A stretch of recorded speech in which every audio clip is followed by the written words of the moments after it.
Welcome back to Ground Zero Salem. I'm your host, Pat. I've been drinking some beers. Right now I'm enjoying a Boris. Boris is a delicious peanut butter and chocolate porter brewed by Bentwater Brewing Company, nearby Lynn, Massachusetts. I am listening to this best of Celtic Frost that came out a few months ago. Noise BMG, Innocence and Wrath. I'm playing it for obvious reasons. I suck at memorializing people. So, R.I.P. Martin Aricane. And that's it. Will be missed. You know, real deal dude that was into an intellectual that knew his occult stuff, you know, and brought it into the fold for better or for worse. That out of the way. Got a bunch of shit I bought. I have a ton of shit that I bought, and I've been listening to a lot of tapes, a bunch of CDs. Yeah, I think now is the time to kind of maybe lay off a little bit on buying stuff because I'm getting kind of consumed. You know, it's like the cover of Consuming Impulse by Pestilence, but instead of insects, it's just tapes and fucking CDs and shit. Lots of great stuff. I got a couple of real steals on eBay that I couldn't say no to, as well as finally getting in some pre-order stuff from Dark Descent. I was waiting on that Spectral Voice and actually went out to an actual store and bought stuff, which is rare for me, if you've ever heard of such a thing. So to start off, I guess I'll just talk about some of the tapes. I got a bunch of sealed tapes. And I know a couple updates back I was talking about how tapes are fucking ridiculous on eBay, and I think that's true, but it's more of like certain styles are really expensive, or certain labels. Weirdly enough, like there's crazy amounts of Wild Rags dead stock still floating out there that you can get for a song, which is rad. Some of these tapes are of that label. If you're looking to buy old school death metal on cassette, fucking forget it, you know, but power metal and some other stuff, you can get some deals, and I did, and I want to talk about them because I've been listening to them.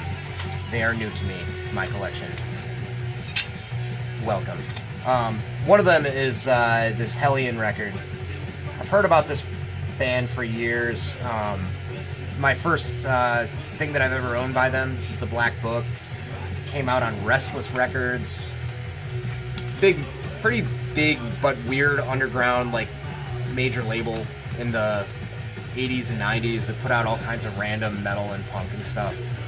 Anyway, the vocalist for this band, Anne Boleyn, which is her stage name, she ran New Renaissance Records, and seemed like a bit of a character. You know, didn't really know anything about her. I'd read a few things on message boards about how she's a lawyer now, went back to school for a law degree, and was in a bunch of disputes with a bunch of her artists from New Renaissance about music rights and re-releasing stuff and whatever. I don't know anything beyond that, so I'm not going to get into it, but New Renaissance was awesome. I've mentioned them before. I mean, Dream Death was on that label. Fucking Sepultura's first record was issued in the States for the first time on New Renaissance. There's a ton more.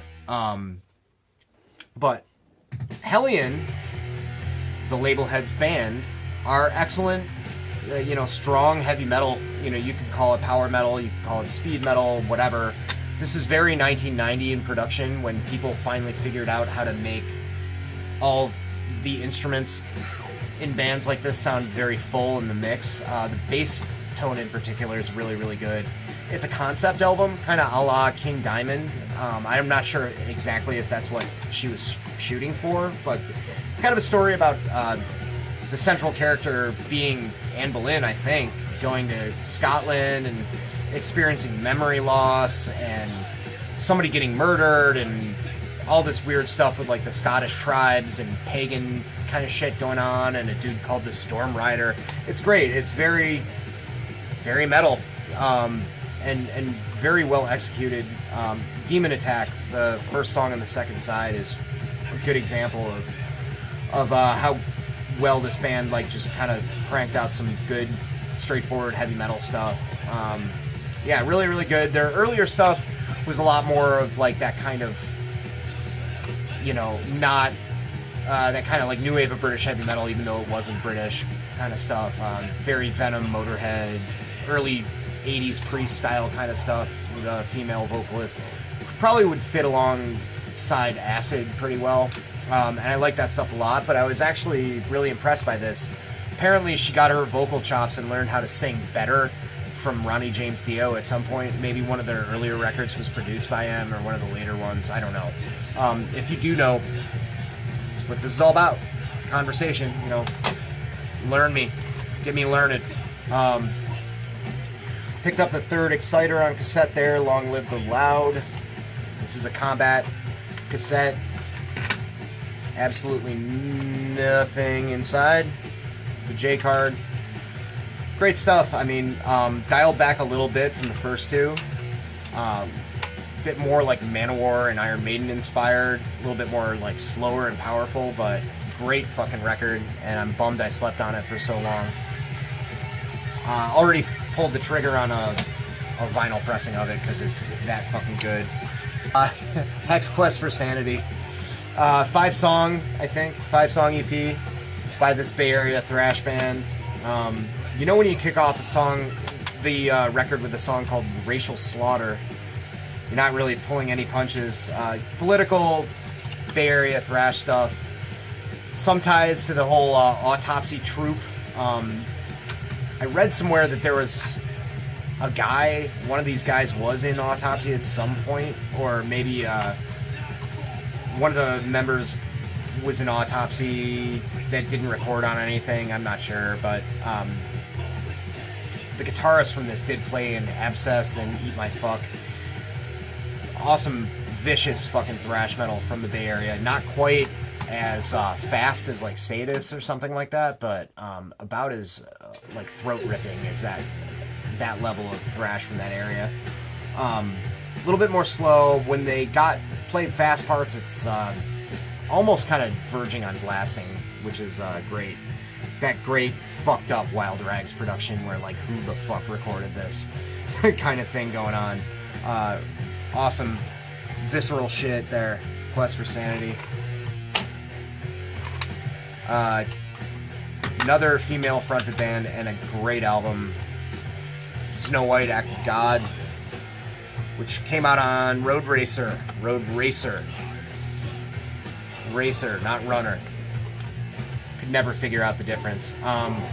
Chicago thrash, also vicious, precise, catchy, and really well executed. Female vocalist, great stuff. Nicole Lee was the name of the vocalist there. The more and more I think about it, the more and more I realize that Chicago probably has the most underrated metal scene in the fucking world.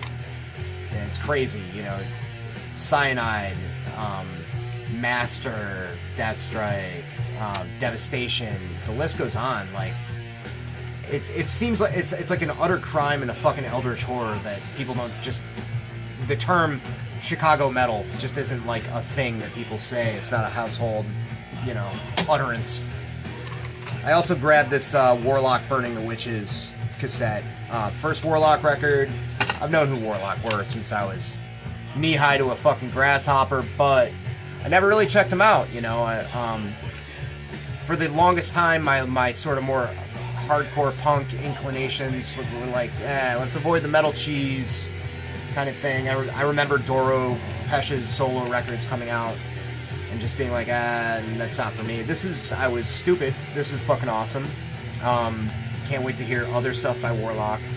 This came out in '84, I think. Yeah, it did. Came out on Polydor. It's just killer fucking pounding heavy metal. Got a little bit of evil to it. You know, there's some shadows of what's to come with speed metal and stuff like that, but for the most part, this is very early 80s Judas Priest inspired kind of shit. I think it's only because of her native tongue. Doro's vocal inflections and vocal delivery is very Scorpions to me. I think that's just because she's German. Great vocals that aren't too polished, not too perfect. Like the notes aren't completely dead on, but she does belt it out. Great stuff. There's like, I feel like they really covered all their bases with these, like as far as the types of songs. There's mid-tempo, kind of like Sunset Strip kind of rockers. There's like speed metal songs. There's a couple ballads. They just do it really, really fucking well. And I also got Halloween Walls of Jericho. German heavy metal classic, you know. Iron Maiden influence pushed more into kind of a speed metal direction, as you probably know.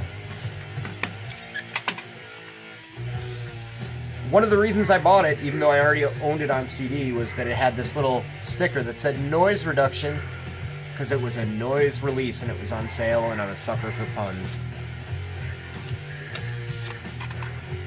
Ah, it's great. And I remember fucking seeing this ordering form so much as a kid. First Creator tape I bought, the baseball cap, the noise logo. I just love seeing that. Came sealed, you know, sounds perfect, which is great.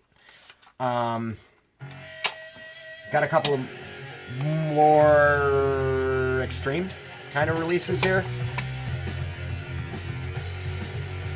This is Blood, Impulse to Destroy. This is the first record. A lot more raw than just Angelium I talked about recently. Great stuff. You can see where they're kind of taking inspiration from Agathocles and Napalm Death, and that straight up completely unrelenting grind, and kind of maybe mixing in some influences from Scream Bloody Gore, slower stuff, maybe some Impetigo. Early death grind, you know, possibly the first band that kind of married both genres seamlessly. The slow parts are really what gets it for me. There's some bordering on blasting stuff and some kind of punkish fast stuff, but the riffs and the grooves that they bring forward for the slow stuff is really what bakes the cake for me. Bakes the cake, I don't know. And then we got Extreme Smoke, Open Your Eyes and Die. Another cassette, also on Wild Rags. That was on Wild Rags. This is on Wild Rags. Not too different from the Blood. A little bit more punk. And in a weird way, it almost kind of reminds me of Minneapolis grind crust heroes fucking Destroy. Other side of the world this is coming from, and I think predating Destroy slightly, so I don't think there's any reason why there's any kind of melding of sound there, but they were from Slovenia. Extreme Smoke was. I don't know what Extreme Smoke is supposed to mean, but it's great. Raw, punkish grind, you know, pretty simple chord progressions and stuff like that, but fucking vicious, completely snarling, fucking manic kind of fucking grind vocals like you would want with a fucking grind record. And I think I'm gonna cut it here. You know, I've got a lot more shit to talk about. I might as well just do a part 2. I don't know. Yeah, why not? Yeah, talk to you soon. Thanks to everybody for subscribing. I've been drinking.